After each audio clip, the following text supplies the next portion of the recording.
Dreaming of blissful summer days and creamy popsicles? Capture sun-drenched memories with the Orange Vanilla Dream Hydration Multiplier from Liquid IV. Just one stick and 16 ounces of water can help hydrate you better than water alone. Live your summer dream with Liquid IV. Tear, pour, live more. Go to liquidiv.com and get 20% off your first order with code INDULGE20 at checkout. Tom Swarbrick on LBC. 10 to 6 the time, Friday evening. Tom Swarbrick on LBC means one thing. You can stop your wailing, you can dry your eyes. Folks, he's back. From Washington, D.C., Simon Marks, American Week.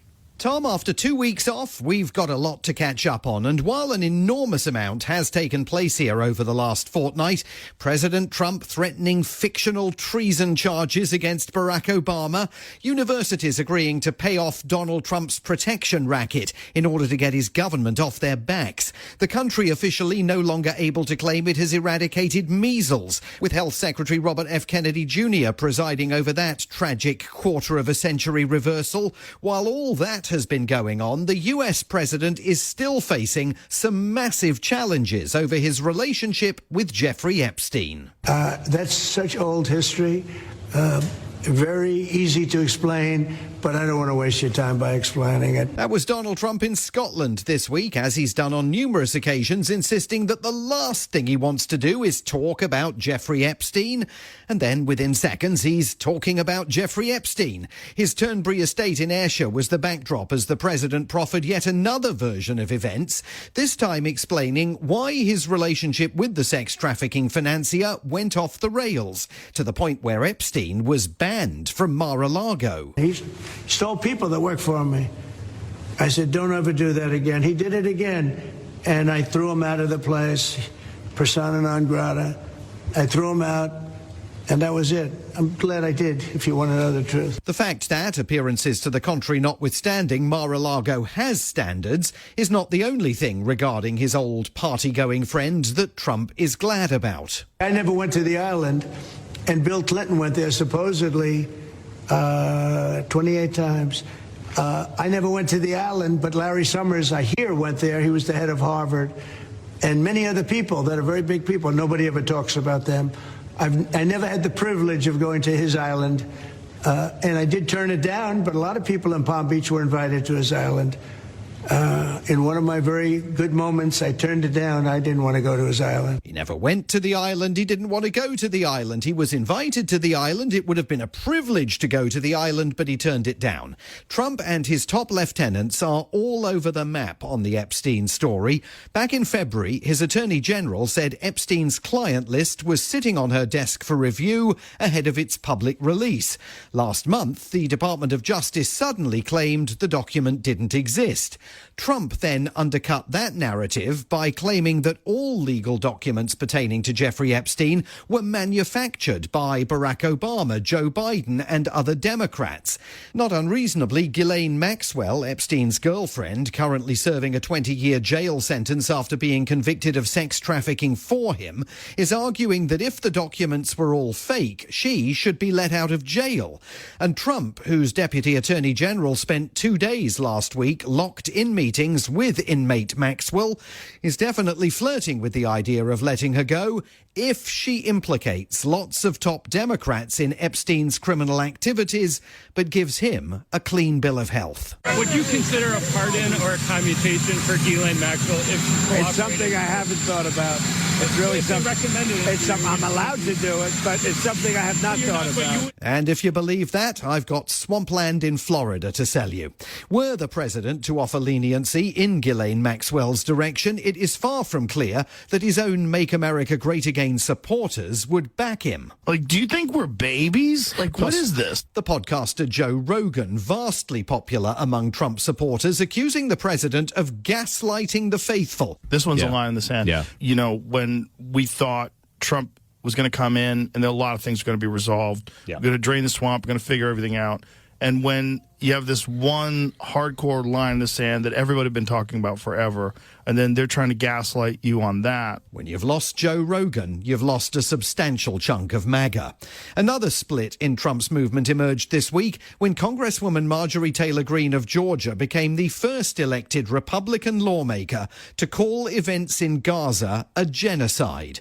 It came on the same day that her president back in Scotland was unloading on Israeli Prime Minister Benjamin Netanyahu's claim that there's no famine in the territory. Some of those kids that's real starvation stuff. I see it.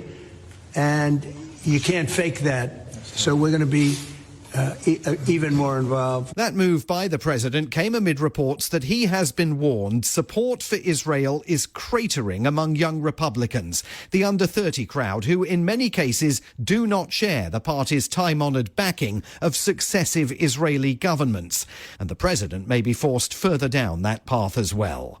One of America's media powerhouses has chosen to go down a pretty dangerous path over the last couple of weeks, and for the second time this year. Regular listeners will remember that CBS paid Donald Trump $16 million to settle a very defensible lawsuit over the way in which a 60 Minutes interview with Kamala Harris was edited.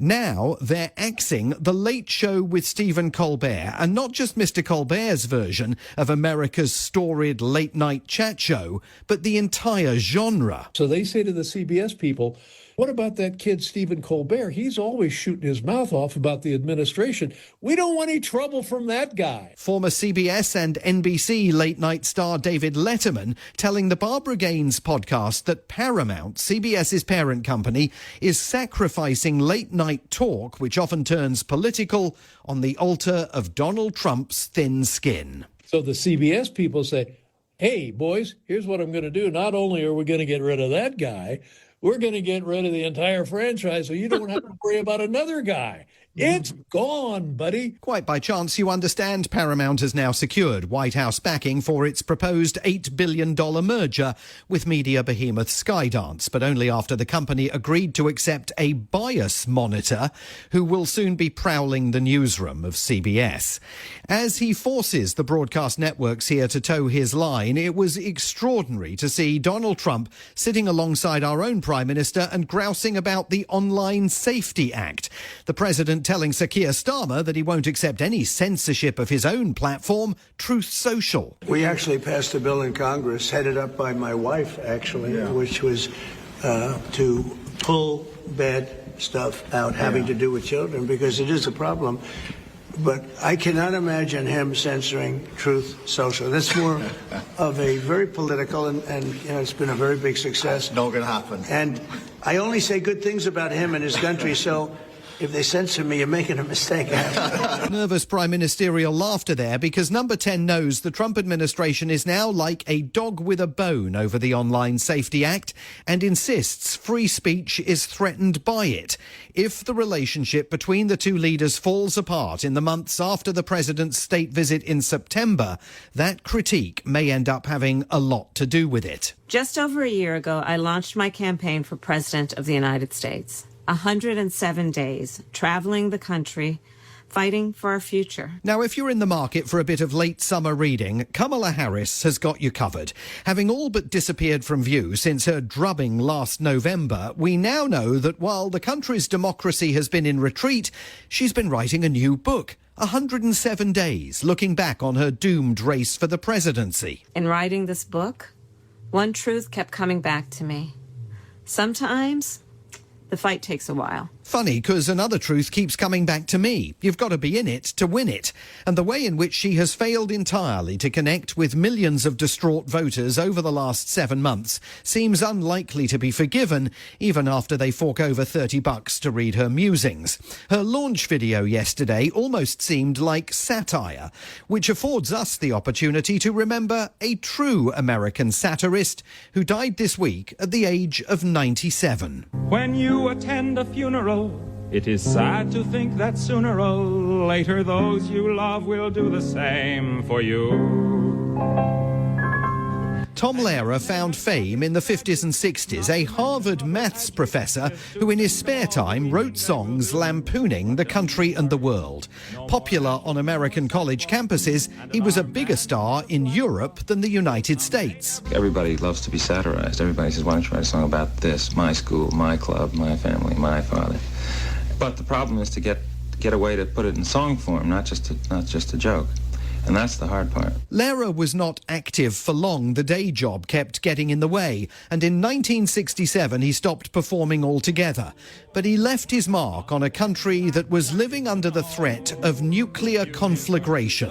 And Tom, he fully enjoyed his right under the American Constitution to sing whatever he liked. We will all go together when we go, all suffused with an incandescent glow. No one will have the endurance to collect on his insurance. Lloyds of London will be loaded when they go.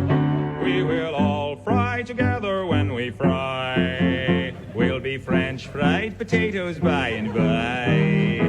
There will be no more misery when the world is our rotisserie. Yes, we all will fry together when we fry. From Washington, D.C., Simon Marks, American Week. Dreaming of blissful summer days and creamy popsicles?